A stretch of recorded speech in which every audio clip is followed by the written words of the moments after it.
ಹಾಸನ್ ಕೊಲೆ ನಡೆದು 3 ವರ್ಷ 9 ತಿಂಗಳು ಕಳೆದಿದ್ದರೂ ಪ್ರಕರಣದ ಸಂಪೂರ್ಣ ಸತ್ಯ ಹೊರಬಂದಿಲ್ಲ. ಆದ್ದರಿಂದ ಪ್ರಕರಣವನ್ನ ಸಿಬಿಐ ತನಿಖೆಗೆ ವಹಿಸಬೇಕು ಎಂದು ಒತ್ತಾಯಿಸಿ ದಲಿತ ಸಂಘಟನೆಗಳ ಒಕ್ಕೂಟ ಇಂದು ಕೋಲಾರದ ಪತ್ರಕರ್ತರ ಭವನದಲ್ಲಿ ಸುದ್ದಿಗೋಷ್ಠಿ ನಡೆಸಿತು.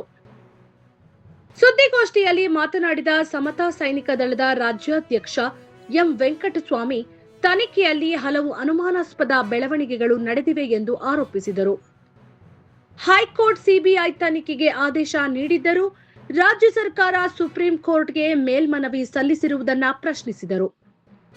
ಪ್ರಕರಣದ ನಿಜವಾದ ಸಂಚುಕೋರರು ಹಾಗೂ ಹಿನ್ನೆಲೆಯಲ್ಲಿರುವ ಶಕ್ತಿಗಳು ಬೆಳಕಿಗೆ ಬರಬೇಕಾದರೆ ಸಿಬಿಐ ತನಿಖೆಗೆ ಅಗತ್ಯ ಎಂದು ಅವರು ಒತ್ತಾಯಿಸಿದರು. ಇದೇ ತಿಂಗಳ 7ರಂದು ಕೋಲಾರ ಜಿಲ್ಲೆಯ ಶಾಸಕರು ಹಾಗೂ ವಿಧಾನ ಪರಿಷತ್ ಸದಸ್ಯರ ಮನೆ ಹಾಗೂ ಕಚೇರಿಗಳ ಮುಂದೆ ಧರಣಿ ನಡೆಸಲಾಗುವುದು. ಆಗಸ್ಟ್ 13ರಂದು ಆರಂಭವಾಗುವ ವಿಧಾನಸಭೆ ಅಧಿವೇಶನದಲ್ಲಿ ಈ ವಿಷಯವನ್ನ ಚರ್ಚೆಗೆ ತೆಗೆದುಕೊಳ್ಳಬೇಕು. ಸರ್ಕಾರದಿಂದ ಸ್ಪಷ್ಟ ಭರವಸೆ ದೊರೆಯದಿದ್ದರೆ ಅಧಿವೇಶನ ಮುಗಿಯುವವರೆಗೂ ಬೆಂಗಳೂರಿನಲ್ಲಿ ನಿರಂತರ ಧರಣಿ ನಡೆಸುವುದಾಗಿ ದಲಿತ ಸಂಘಟನೆಗಳ ಒಕ್ಕೂಟ ಎಚ್ಚರಿಕೆ ನೀಡಿತು.